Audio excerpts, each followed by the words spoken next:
pero yo mi servicio social lo hice en el Instituto Nacional de Cancerología, en la Ciudad de México, es donde actualmente trabajo. En ese entonces yo lo hice en el servicio de rehabilitación pulmonar y, a ver, no fue horrible, me encantó, yo no lo cambiaría por nada, es de las mejores experiencias de mi vida, pero yo hice mi servicio social en pandemia. Yo empecé mi servicio social en febrero del 2020 y el mundo se acabó en marzo del 2020, en el puente de Benito Juárez, el 20 de marzo. Yo duré un mes de servicio social normal. El resto de mi servicio nunca dejamos de ir, pero fue raro, o sea, fue todo un reto porque había muy pocos adscritos, una de ellas era población de riesgo, entonces se retiró por su seguridad y es completamente válido. Y ya, nos quedamos pasantes, que nos íbamos rotando de semanas, algunos no dejamos de ir, yo era parte de las personas que nunca dejaron de ir al hospital, y pues fueron una montaña rusa emocional porque era, ¿y si nos enfermamos? ¿Y qué va a pasar? ¿Y qué hacemos? Porque fue algo que nadie esperaba, que nadie sabía qué hacer, entonces fue el perrito que pasea con su correa en la boca, no sé si han visto el meme, de leer, de aprender, de como, ok, esta pandemia no tiene precedentes, pero hay otros virus respiratorios que se benefician de la rehabilitación post-infección, como SARS, como MERS, como H1N1, como la neumonía típica, bla, bla, bla. Entonces, basándonos en eso, podemos asumir cuál va a ser el comportamiento en rehabilitación y resulta que tuvimos razón. Porque empezamos a ver no solo a los pacientes de rehabilitación pulmonar de siempre, sino que también absorbimos a los pacientes post-COVID. Era lo que más había, que eran pacientes post-COVID, tanto paciente oncológico como los mismos trabajadores del instituto. Entonces fue echar mano de todo, tanto de la evidencia científica, como del material disponible, como de terapias grupales, porque éramos muy pocas personas y teníamos que ver a 6 o 7 trabajadores en un mismo, si no tiempo, en un mismo día, más los pacientes, más las pruebas. Sí fue un año de muchísimo crecimiento en todo sentido, personal, profesional, académico, o sea, sí fue todo un caos. Pero no me arrepiento de nada. Ahora que comenta que estuvo en pandemia justo en un área de rehabilitación pulmonar, antes de llegar al servicio social, ¿ya tenía al menos una idea de qué es lo que hacía un fisiorrespiratorio o ya empezó a estudiar justo en su año de servicio? Ya tenía nociones, porque yo ya te digo que tuve dos rotaciones que me marcaron mucho, que una fue el geriátrico Naucalpan y el otro fue el mismo INCAN. Yo también fui a rotar 2 veces al INCAN y desde ahí ya empecé esa formación en rehabilitación pulmonar como rotante de 7º y de 8º semestre.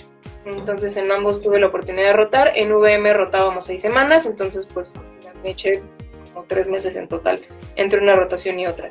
Entonces ya había empezado esa formación y yo ya estaba en ese momento cursando un diplomado que me dieron la oportunidad de cursar sin tener título y cédula porque me iba a quedar en esa misma área, un diplomado dedicado 100% a rehabilitación pulmonar. Entonces, por suerte, ya tenía bases de lo que estaba haciendo y pues llegué a profundizar y no diría perfeccionar porque yo digo que todavía hay falta mucho por aprender, pero llegué a profundizar mucho más en esa misma área, por eso ya tenía la formación, si no, no sé cómo habría estado esta historia. Estuvo súper bien, ¿no? Su llegada al área de rehabilitación pulmonar, porque algo importante, ¿no? Tener como que esos conocimientos previos y más cuando tienes una buena cantidad de pacientes. Sí, muchísimo. O sea, te digo, la experiencia profesional esa nadie me la quita y fue muchísimo crecimiento porque justo si estábamos, pues en ese entonces solo estábamos así fijo, el jefe del área y yo. Entonces sí era pues, sacar las cosas y sacarlas bien, porque a mí no me gusta hacer las cosas ni mal ni a medias. Entonces si se va a hacer, se van a hacer las cosas bien. Y fue eso, o sea, fue crecer y aprender y en su momento fue una experiencia invaluable que no me encantaría repetir porque la pandemia fueron años muy feos para todos, creo que todos perdimos mucho, pero sí fue, pues crecí muchísimo en ese momento y se puso de moda la rehabilitación pulmonar. Yo digo que nos pusimos de moda con la pandemia porque antes nadie nos topaba. Sí, justo en ese año salieron bastantes artículos donde comentaban los beneficios de la rehabilitación pulmonar, fisioterapia respiratoria, pero todo enfocado en COVID, ¿no? Nadie había leído tanta información sobre el tema. Tú buscas la literatura de 2020, 2021 y todo sobre COVID. Y ahora que comenta que estuvo en el hospital, en esta área de revisión pulmonar, ¿nos podría comentar cómo era su día en esta área? ¿Cómo está? ¿En servicio social? Ah, sí. ¿Cuántos pacientes veía? ¿Qué tipo de tratamiento se le brindaba a los pacientes? Ok. Tenemos diferentes funciones. El servicio operaba o sigue operando de 7 a 3 aproximadamente. Entonces era llegar como 15 minutos antes de las 7 para llegar a calibrar equipos, porque también se hacían pruebas de función pulmonar en ese entonces en esa misma área, y se dividían las funciones. Podíamos tener tanto la parte de pruebas de función pulmonar, espirometría, oscilometría, caminatas, ese tipo de pruebas, ir a hospitalización o estar en consulta externa, cualquiera de las tres, o todo al mismo tiempo, ¿no? Entonces se divide el día. Lo más urgente son las pruebas, porque hay que sacarlas más temprano, se necesitan para nosotros mismos y para los médicos. Y los programas de intervención siempre tenían que llevar una valoración los pacientes, tanto por oncología como neumología y por el área de rehabilitación nosotros mismos, y ya se trabajaba con cada paciente su programa de entrenamiento, ¿no? Ya fuera la parte aeróbica o ejercicio de fuerza o únicamente entrenamiento de musculatura respiratoria, ahí varía mucho. Lo que pasa con los pacientes oncológicos es que son extremadamente heterogéneos. Entonces, tú puedes tener 2 pacientes con cáncer de pulmón con manifestaciones y necesidades completamente diferentes. Habrá pacientes que te toleren muy poca carga, muy bajas intensidades, incluso únicamente ejercicio ventilatorio, y habrá pacientes que los puedes trabajar en ejercicio de moderada a alta intensidad de forma segura, pero te digo, son contextos muy amplios. Entonces siempre, como el orden sería revisar el expediente del paciente, revisar sus estudios, revisar que todo esté en orden para hacer la terapia y iniciar con el tratamiento. Y ya al final del día se veía hospitalización también, y también enfocado a rehabilitación pulmonar y subir notas. La pesadilla de todo, subir y subir y subir notas.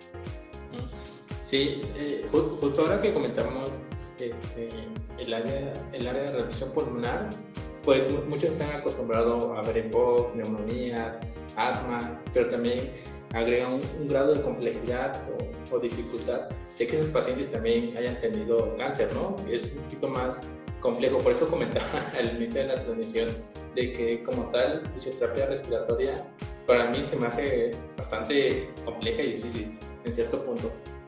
Yo batallo más con ortopedia. Rodilla, por ejemplo, es mi peor enemigo. Pero sí cambia porque el contexto es muy diferente. Justo, o sea, el componente oncológico por sí solo no te condiciona una necesidad pulmonar. Hay que entender ahí el contexto. Si el paciente requiere rehabilitación pulmonar por disnea por la actividad tumoral, porque tuvo una cirugía, porque tuvo toxicidad pulmonar por el medicamento que se le otorgó, si tuvo neumonitis. Hay pacientes que tienen comorbilidades, o sea, justo hay pacientes que tienen cáncer y EPOC, cáncer y neumopatía intersticial difusa, cáncer y otra cosa. O sea, es muy raro que el paciente oncológico solo tenga cáncer.